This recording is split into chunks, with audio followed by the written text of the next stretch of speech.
We often speak of a natural death. The phrase conjures a gentle image, perhaps of an elderly person drifting away in their sleep, their long life reaching a quiet and expected conclusion. It suggests an end free from the clatter of machinery and the aggressive interventions of modern medicine. This ideal is a peaceful harbor after a long voyage. In this vision, the body, having run its course, is simply allowed to come to rest. The process is not a failure of medicine, but an accepted, respected part of the human journey, as fundamental as birth. Yet today, this simple concept has become profoundly complicated. What does natural mean when we can postpone death, sometimes indefinitely? Consider a person with a failing heart.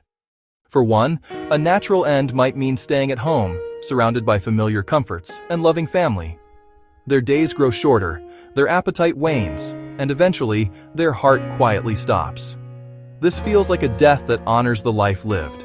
It is a slow, organic fading, following the rhythms of the body rather than the dictates of a medical chart. It is an end integrated with the person's story. Now imagine another person with the same failing heart, in a different setting. In an intensive care unit, connected to a web of tubes and wires. A ventilator breathes for them. A dialysis machine cleans their blood. Powerful drugs keep blood pressure stable. They are technically alive, sustained by external forces. Their consciousness may flicker. The medical team does everything to fight for life. Yet for the person, it can feel like a prolonged state of dying. The line between these scenarios holds our deepest questions. One path accepts life's limits, the other seeks to defy them.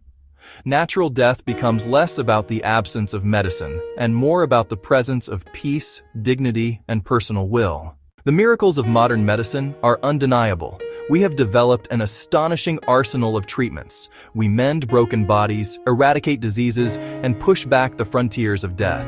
Surgery can replace worn-out joints and failing organs. Pharmaceuticals can manage chronic conditions. Diabetes, hypertension, chemotherapy can send aggressive cancers into remission.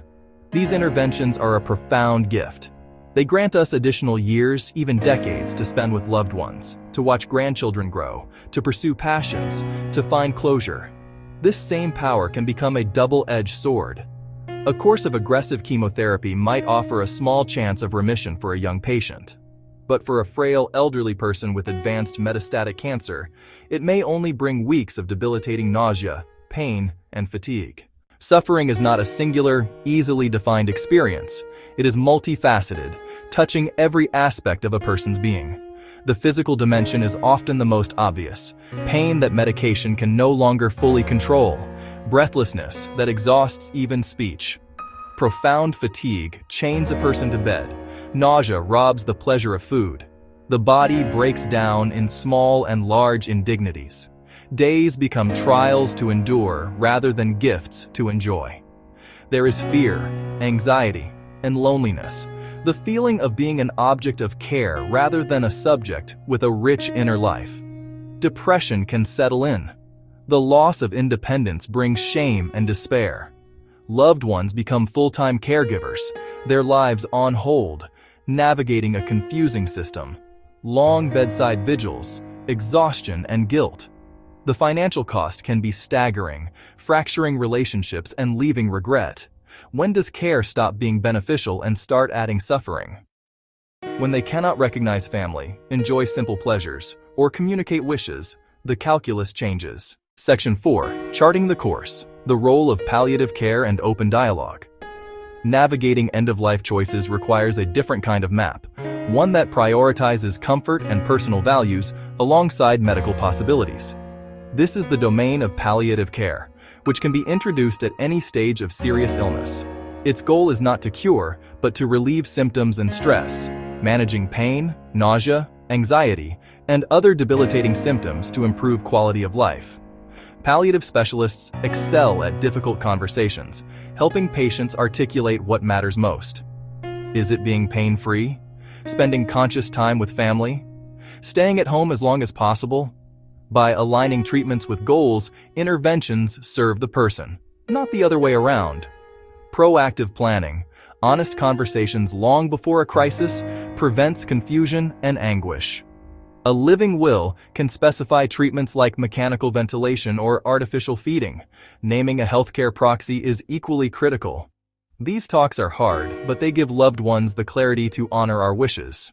Section 5. The final kindness, a return to meaning. In the end, a natural death is less about specific procedures and more about whether the end feels congruent with the whole life. The line is crossed when interventions no longer serve meaning, dignity, and comfort, when machinery overwhelms humanity and survival eclipses living. This boundary is deeply personal, unique to each story, value, and spirit. We must shift from a relentless war against mortality to a compassionate embrace of life's full cycle. Doctors must be counselors, honest about limits, asking, given your situation, what are your fears? What are your hopes?